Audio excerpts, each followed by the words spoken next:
lot of you have seen those constant videos that are being put out on YouTube and probably Instagram or wherever. Make $100 a day simply by taking photos. Well, there's also people who are letting you know that you can take more, far and beyond $100 a day doing field inspection work. But there are some of you who are very skeptical about the fact that you can actually make more money than that a day. There are some people who have actually jumped in my comments and said that they don't think that you can actually make a certain amount because you got to put driving into effect. You got to put the fact that you're buying gas and you got to account for your gas and all of that different stuff. And let me tell you, it can't be further from the truth. If you are one of those comment surfers, you will be able to see some who drop in all the time and talk about how much money they make a week. And how are they able to make such a substantial amount of money a week unless they are making a substantial amount of money per day? And if you have been riding along with me in some of my ride along videos, you have been able to see that that is indeed possible. So the question is, can you actually make at least $400 a day doing field inspection? Okay, so first I do want to say once again, well, probably not once again because I may be saying this again in the future, but I do want to say that all of this is depending upon you and your drive, your determination, your willpower. Are you motivating yourself to get the work done? Do you have enough companies? If you have companies, are these companies actually giving you work that's going to allow you to make the money that you are looking to make? If not, then you may need to start eliminating some of the ones you got and start working on finding better companies to work for. And that goes with research and putting in the work to actually get the companies that you want under your belt so that you'll be able to make the money that you're looking to make. And it just never, it fascinates me, okay? As someone who, myself, outside of working for myself, I have never worked a job that has paid me $400 a day. I have never worked a job that has paid me $300 a day. But there are some who are out here who have barely probably scratched the edge of minimum wage. And I know I may step on some toes, but that is okay because I'm trying to make a point here. There are those who probably have not even scratched the edge of minimum wage when it comes to what they make an hour at a job. But when they start doing something outside of that, or they start deciding that they're going to venture into something different outside of a 9-to-5 job, they are looking for something that's going to be a fly-by-night, just jump in and take over all of the money that they were making, bring in way more money than they were making. Now they're looking to make $300, $400, $500, $600 a day and not have to pull a whole day's worth a whole day's shift, shall I say. They want to just trade in what they were doing to all of a sudden making all of this money and haven't put in the effort, haven't put in the work to make that happen. Yes, you are able to make over $400 a day doing field inspection if that is what you want to do. A lot of things can hinder that, of course. May not be enough work where you are. You guys need to come to the realization that there's a possibility that there may not be enough work in your area. And if that is the case, that's okay. Find something else to do. If it is enough work in your area, stop turning down work. If you are given work that is only, let's say for instance, you start working for a company and this company is only giving you outside photos. And that is what they specialize in, outside photos. Or maybe that's what you prefer to do.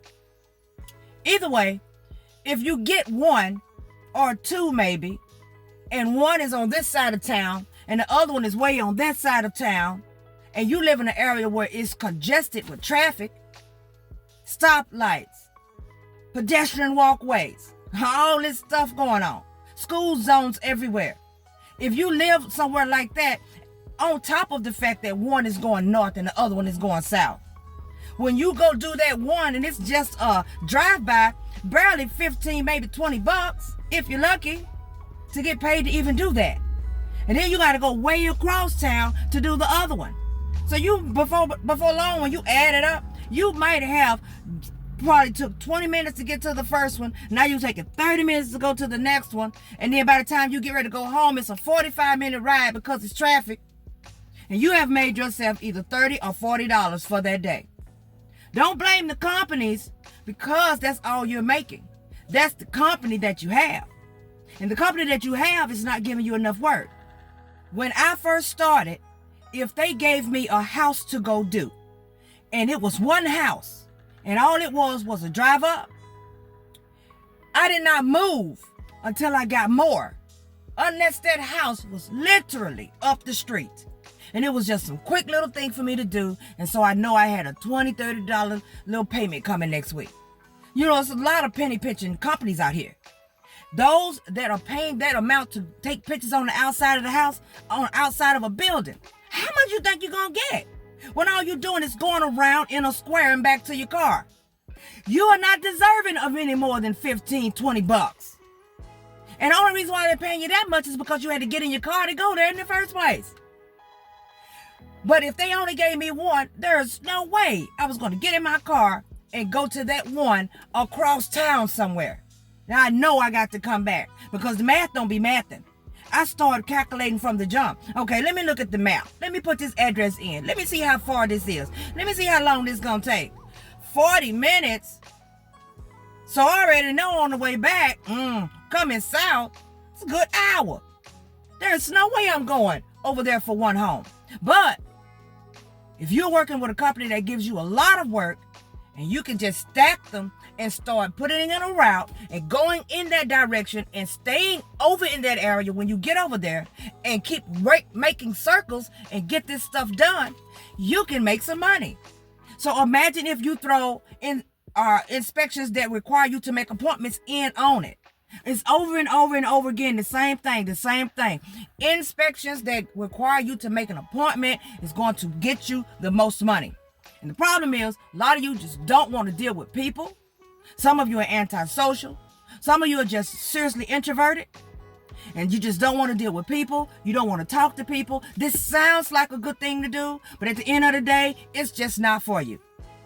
You're going to have to bite the bullet on some of this if this is what you want to do. Because, hey, it ain't hurting me whether you do or if you don't. You know, at the end of the day, it's not. I make my videos. This is what I do. I do field inspection most of the time. So this is what I make most of my videos about.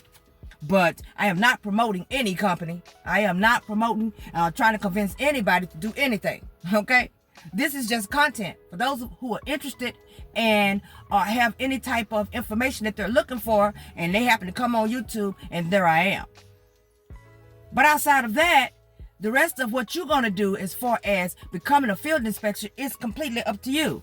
You know, your gas, you got to take into account your gas. And you're driving way over here for one inspection. And then when you come back, now by the time you get ready, finally get some more work, and you can go back this way and come back. And then all the time, you probably barely making ends meet with your inspections, but your gas is running out. First of all, that goes back to stacking your work. Putting your work in. Getting that work calculated. Looking at it, put it in a system, put it in some sort of app, making sure you have enough work, and going to one area. 30-minute drive is not bad.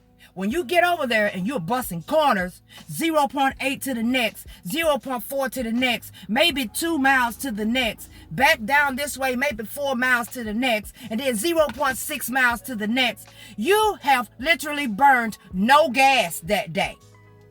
No gas that day, other than to get to the location. And I'm pretty sure, unless you are driving a horrible car, or you're driving something that just guzzles serious gas, and all of your travel is directly in the city, going to that first location, your notch on your gas meter should not have moved at all. At all. I can go do a whole day of work, 20 minutes away from my house, a whole day, and turn around and come back to the house, and my first notch won't even move until in the morning when I get up to get ready to go for the next day.